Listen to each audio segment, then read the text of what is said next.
Olá, este é o Poder Entrevista. Eu sou o Gabriel Benevides, redator do Poder 360, e vou entrevistar Jason Vieira, economista da MoneyU e da Lev Asset Management.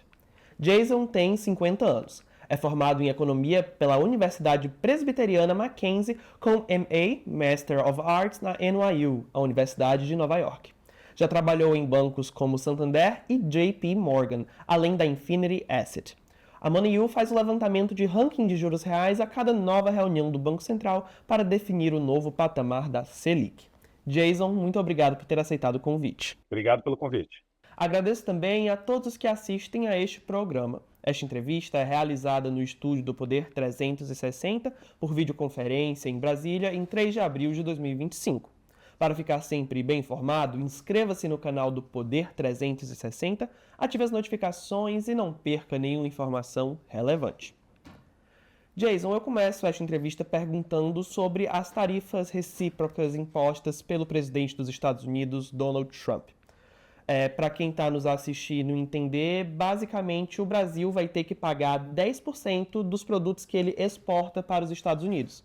Essa taxa existe, mas ela é mais baixa quando comparada com outros países, principalmente os países da Ásia. Eu queria saber, na sua avaliação, o Brasil ganha vantagem frente a outros parceiros comerciais dos Estados Unidos por ter uma taxa menor?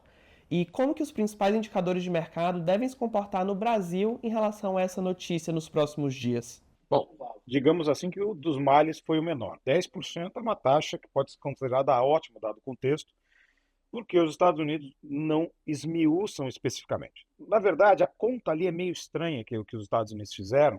Eles pegaram mais ou menos ali o quanto você tem em termos comerciais com os Estados Unidos, ou seja, de déficit e o superávit, e a partir disso eles fazem um cálculo de mais ou menos uma questão de retorno. E aí, aqueles que têm superávit com os Estados Unidos, basicamente, ou seja, que tem, os Estados Unidos têm superávit, óbvio, eles meio que taxaram 10%.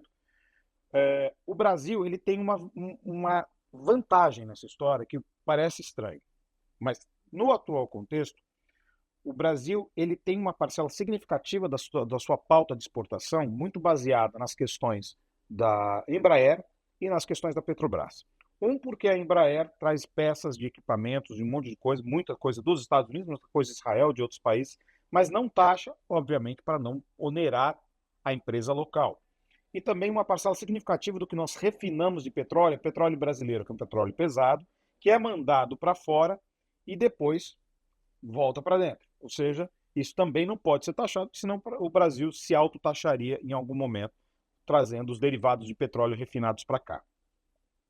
E aí que é o ponto. Isso, em termos de volume, em termos volumétrico, é muito grande e aí dá uma taxa média de importação baixa, ou seja, fica em torno de 7,5%. E daí por isso que os Estados Unidos nos taxaram em 10%. Se fosse esmiuçar, nós seríamos taxados muito mais. Porque nós temos uma taxa generalizada, que não é uma taxa específica contra os Estados Unidos, que é também outro ponto, ela não é uma taxa específica, de importação no Brasil. A taxa de importação no Brasil é muito elevada. Nós sabemos, como pessoa física, o custo disso. São custos bastante elevados. O produto pode chegar a dobrar de valor que for importado aqui para o Brasil. Então, como eles não foi algo muito específico, aí a gente ficou com essa taxa de 10%. Seria ideal o Brasil ficar quieto numa hora dessas, porque dos males foi o menor, tá certo? O Brasil poderia dar uma doideira e falar, não, vamos encerrar e cortar taxas contra os Estados Unidos.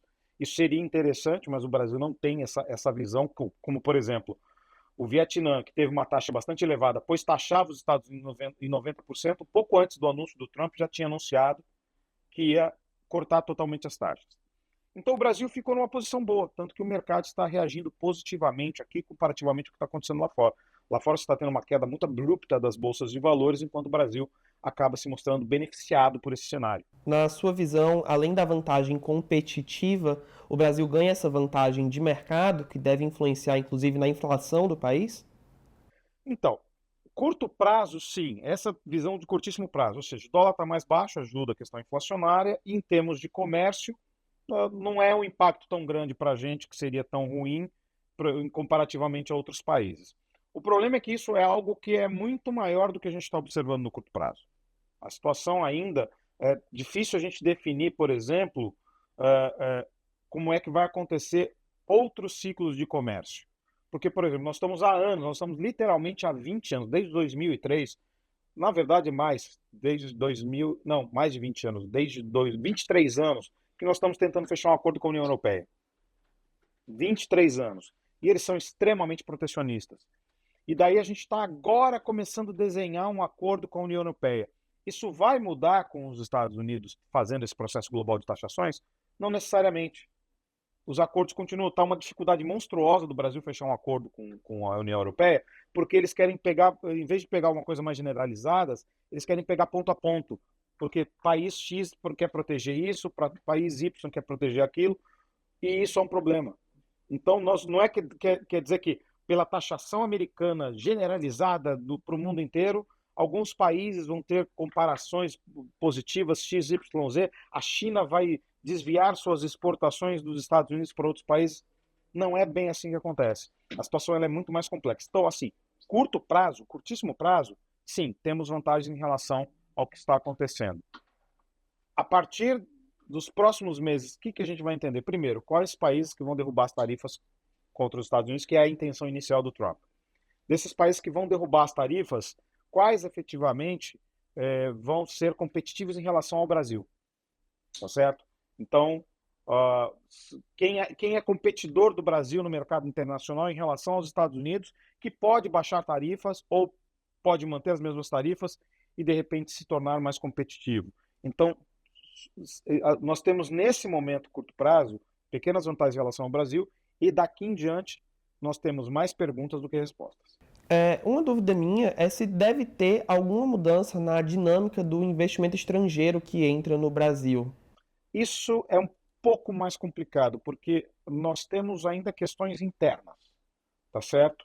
Nós temos uma série de questões internas que demandam bastante cuidado do Brasil em relação ao que está acontecendo agora. Porque questão fiscal pega para o estrangeiro. O modo como o governo está se estruturando, questões políticas locais, tudo isso, de alguma maneira, o investidor estrangeiro fica atento em relação ao Brasil. Então, não é só essa dinâmica em relação ao comércio internacional que vai trazer o investidor estrangeiro para cá. Nós temos ainda as nossas questões internas que não foram resolvidas. E o investidor, muitas vezes, ele tateia para observar o Brasil, mas ele só tateia, ele não entra de vez. Então, tudo isso, tanto o investidor do investimento financeiro, quanto o investimento externo direto, que é o investidor na cadeia produtiva, coisa parecida, não é isso que vai ser o definidor. O definidor são questões internas que a gente ainda não resolveu. O custo real das taxas impostas por Trump devem ser repassadas para os consumidores norte-americanos, ou seja, há uma tendência de que a inflação dos Estados Unidos aumente. Mas inflação lá significa uma política monetária mais dura por parte do Banco Central norte-americano, o Fed. Como que a relação entre a inflação e os juros dos Estados Unidos deve afetar o Brasil? Essa é uma outra questão bastante complicada, porque nossa visão é de que, sim, no curto prazo haja um movimento de inflação, mas o movimento consecutivo disso não é inflacionário, ele é deflacionário. Então, ele é um movimento de pico, porque você tem um impacto de custo de curto prazo, mas, primeiro, é inflacionário? Em tese mas quantos países vão taxar? Qual que será a taxa final de todo mundo? Quantos vão derrubar as taxas? De novo, como eu falei, nós temos mais perguntas do que respostas. Se fosse por uma assunção simples, nós diríamos é inflacionário e o Fed vai ficar conservador. Essa é a assunção simples. A assunção mais complexa é inflacionário no curto prazo, pode ser recessivo até no segundo prazo, e isso demandaria, em algum momento, um movimento contrário dos bancos centrais, inclusive de acelerar os ciclos de afrouxamento monetário, a depender dos países. Então, para você ver, a situação ela é tão complexa que a última coisa que nós vamos encontrar nesse curto prazo são respostas fáceis. Não só respostas fáceis, respostas. Levando em conta unicamente os indicadores de mercado, o Brasil poderia tomar alguma decisão quanto às tarifas de Trump que piore os resultados desses índices, especificamente o dólar e a bolsa? Se nós formos falar de reciprocidade, o Brasil vai ter que começar a baixar a taxa. Então, acho que o Brasil tem que ficar quieto nessas horas. Melhor silêncio assim, o silêncio é ouro nessa hora. Porque, dado o atual contexto, nós temos uma situação em que, peraí, não foi tão ruim, podia ser pior. Nós continuamos assim, taxando pior os Estados Unidos que os Estados Unidos taxam a gente, porque a nossa taxação média é por conta desse volumétrico grande que nós temos, mas quando a gente começa a olhar no CERN, quando a gente olha no microscópio, nós taxamos mais sim. Então, de certo modo, é que nós precisamos ficar atentos. Não podemos nos deixar render por uma visão de curto prazo da situação. Então é exatamente isso. O Brasil agora seria interessante chegar e falar assim: ah, não, tudo bem, nós entendemos as intenções do governo americano, tá bom, ok, ótimo, não vamos retaliar. Mas até ontem estava se criando um PL, uma comissão na Câmara e todo um arcabouço político para tentar retaliar os Estados Unidos. Não, acho que o importante agora seria ficar quieto. A coisa mais importante agora seria ficar quieto.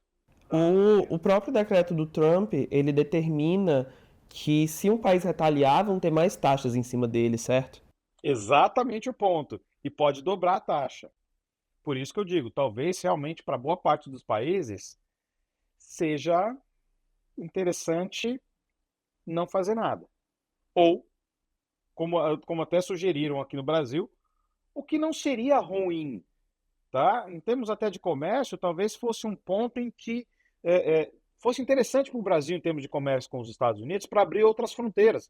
Porque a gente não tem assim, nosso comércio com os Estados Unidos é limitado. Ele é bem limitado. Nós poderíamos abrir fronteiras maiores com os Estados Unidos.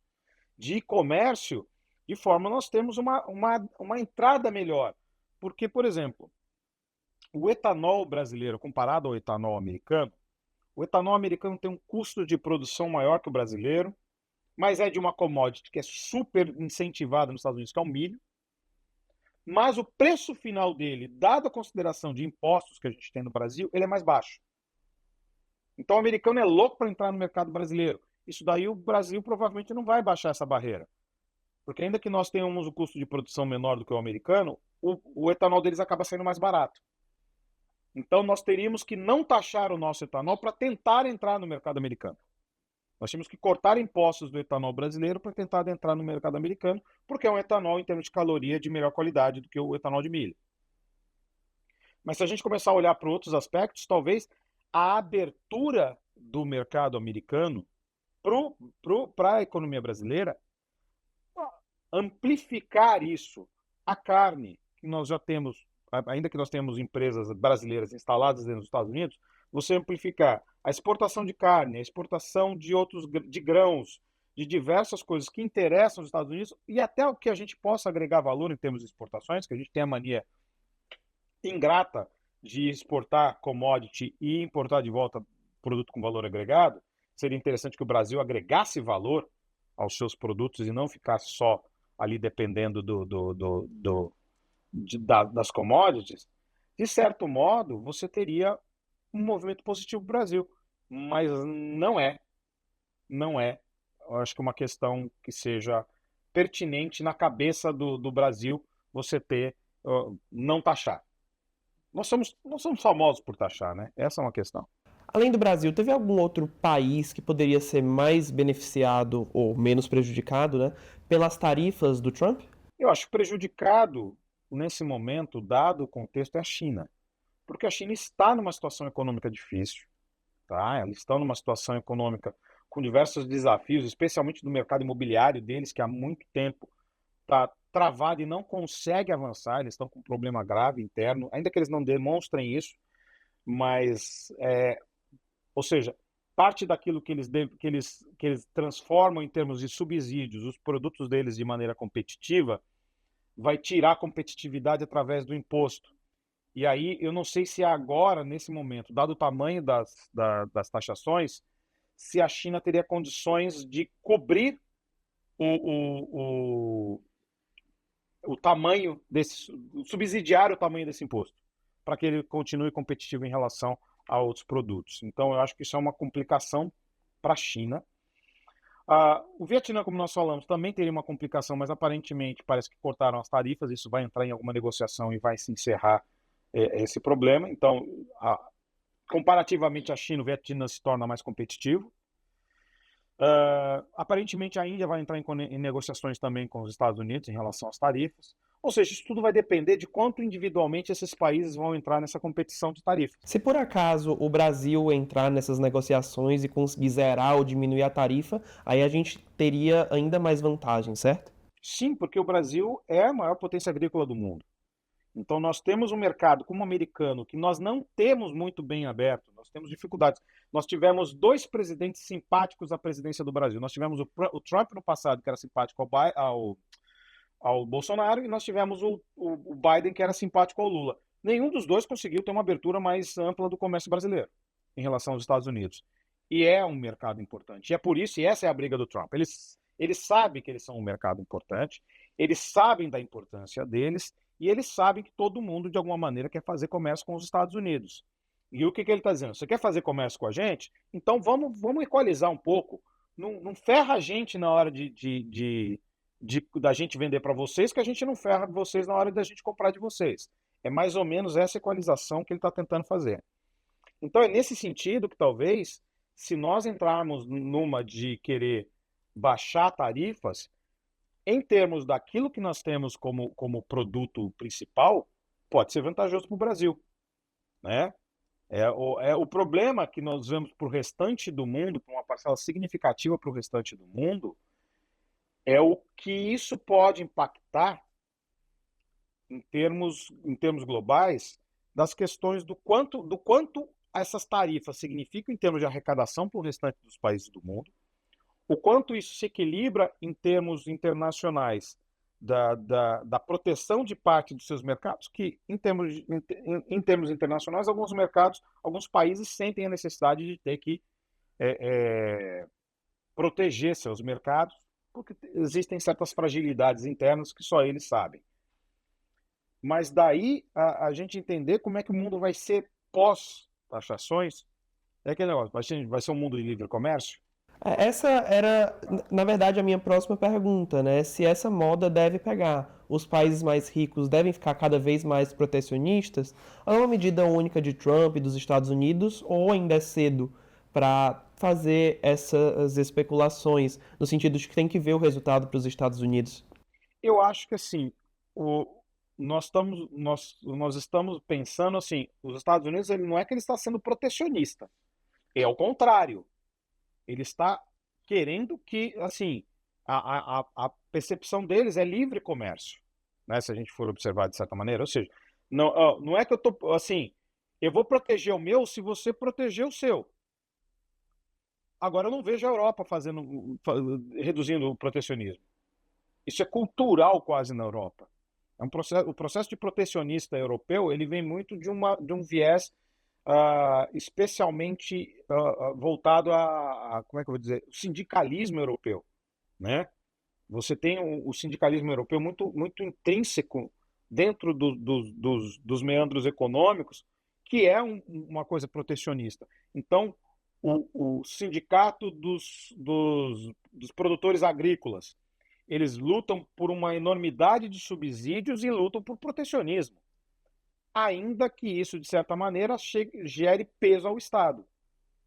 Então, por isso que eles fecham o seu comércio para o restante do mundo, porque eles entendem que o Estado tem que promover, através da proteção, o comércio interno, mesmo que isso, muitas vezes, transforme o seu mercado interno num mercado, em tese, preguiçoso. Porque é o que a proteção muitas vezes faz a alguns mercados. Alguns mercados ficam acomodados com a proteção e não se desenvolvem. Então, por exemplo, o mercado agrícola brasileiro ele é muito mais desenvolvido que o europeu, com exceção, por exemplo, da Holanda, alguns países que têm tecnologia agrícola muito forte, um nível de produtividade muito elevado, mas na média o mercado agrícola brasileiro é muito mais produtivo do que o mercado europeu e por isso que a Europa fica doida com essa questão da abertura de mercado, porque os nossos preços são mais competitivos que os preços deles. E aí agora, mas e a Ásia? O Japão. O Japão é um país que importa muito, mas também protege parte do seu mercado local. Ao mesmo tempo, mas vai ter uma abertura do mercado japonês? Em tese pode ser que aconteça, mas ao mesmo tempo você pode ter uma doideira acontecendo no Japão, que o japonês costuma tradicionalmente consumir produto japonês. O que vai significar a abertura do mercado japonês para o restante do mundo? O japonês vai comprar carro americano? Acho bem difícil. A não ser que seja um Tesla, uma coisa muito específica. Por exemplo, o celular mais vendido no Japão é o iPhone. O restante, a maioria são todos celulares japoneses. Aí você vai ver lá por oitavo lugar um celular coreano. Então, são casos muito específicos em que produtos em alguns países, especialmente países asiáticos, conseguem vencer barreiras locais. Mas muitas vezes não é por preço, é por brand, ou seja, é a Tesla, é a Apple, sabe, algumas coisas muito específicas, né? Então a situação acaba virando caso a caso. Qual que é a nossa competitividade em relação à Argentina? Qual que é a nossa briga com a Argentina? É carne. Nós somos mais produtivos? Não somos mais produtivos? Se cair tarifa contra a Argentina, o quanto a carne brasileira consegue competir no mercado americano? Então, tudo isso, eu digo o seguinte, na faculdade de economia, uma das matérias mais complexas que tem se chama literalmente economia internacional, que é toda essa teoria dos jogos, praticamente a tese de John Nash sendo trabalhada para você tentar entender uma tarifa aqui, uma redução ali, um aumento aqui, mas você tem o teu parceiro aqui do lado, o teu par, digamos, não parceiro, o seu par aqui do lado, que ele é competidor contra você, enquanto o cara que é o seu comprador seria mais interessante. Então, por uma tese, seria mais interessante você reduzir as tarifas que você tem contra o seu grande comprador. Porque, na verdade, no fim, o Brasil ele tem déficit com os Estados Unidos em termos comerciais. Nós compramos mais dos Estados Unidos do que os Estados Unidos compram da gente. Não seria interessante a gente tentar inverter isso? Não seria interessante a gente tentar vender mais ainda para os Estados Unidos? Porque se nós compararmos agora, em termos de curto prazo, nós temos um espaço monstruoso de um mercado, que é um mercado que é o que o Trump está falando. É o maior mercado do mundo. É o maior mercado do mundo. Então, vocês deveriam estar querendo fazer comércio com a gente em termos melhores, porque, dado o atual contexto, os termos não são muito bons. E eu vou pegar alguns dados aqui interessantes, que a gente tem um relatório que nós temos para os clientes institucionais. Em fevereiro nós fizemos esse relatório. E aí, vamos lá. Os Estados Unidos importam do México 15% de tudo que eles importam, mas aqui 16%. 15% da China, 13% do Canadá, 5% da Alemanha, 4% do Japão, 4 para 5% do Japão, do que tudo que eles importam, tá certo? E aí você vai pegar Brasil. Cadê o Brasil aqui? Vamos procurar o Brasil. O Brasil é pequenininho. Brasil. Não consigo nem achar o Brasil aqui, para vocês terem ideia. Brasil, 1,33%. Ou seja, de tudo que os Estados Unidos importam no mundo, 1,33% é do Brasil. Aí você vê as importações dos países para os Estados Unidos. Aí que você vê uma coisa interessante. O Canadá, 77,35% das exportações canadenses são para os Estados Unidos. O México, 83,75% das exportações do México são para os Estados Unidos. Sendo que das exportações para o Brasil, do México, são 0,79%. Ou seja, existem mercados que são ultradependentes dos Estados Unidos. Nós não somos um deles. Então, se você for pensar, essa guerra comercial está girando em torno de 1, 2, 3, 4, 5, 6, 7, 8, de 7 países. O grande volume de importações e o grande volume todo está girando em torno de 7 países. Então, é aí que eu falo de novo. Aí a complicação da gente imaginar, dentro desse contexto, quais os países que, de certa maneira, vão ser ou não ser beneficiados. Agora eu vou dar outro exemplo. Os Estados Unidos têm superávit comercial contra a Holanda, contra Hong Kong, contra a Austrália, contra Emirados Árabes, Bélgica, Panamá, Reino Unido, República Dominicana, Argentina, Guatemala e Brasil. É a turma que ele taxou 10%. Então, com quem ele tem superávit, é 10%. Mas olha o nosso tamanho em relação ao comércio americano. A gente é 1,33% do comércio americano. Ou seja, do que eles importam do mundo inteiro, eles importam a maior parte do México e da China. Praticamente 30% é importado do México e da China. Se você colocar Canadá aí na história, é 45%. Ou seja, metade do comércio americano é feito com 3 países. Metade do comércio do mundo americano é feito com 3 países.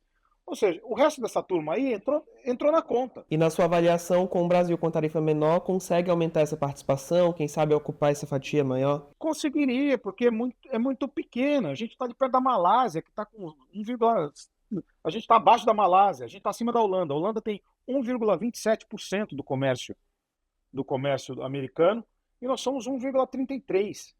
É muito pouco, é muito baixo. Se a gente dobrar isso, para a gente já vai ser uma coisa enorme. Para os Estados Unidos, peanuts.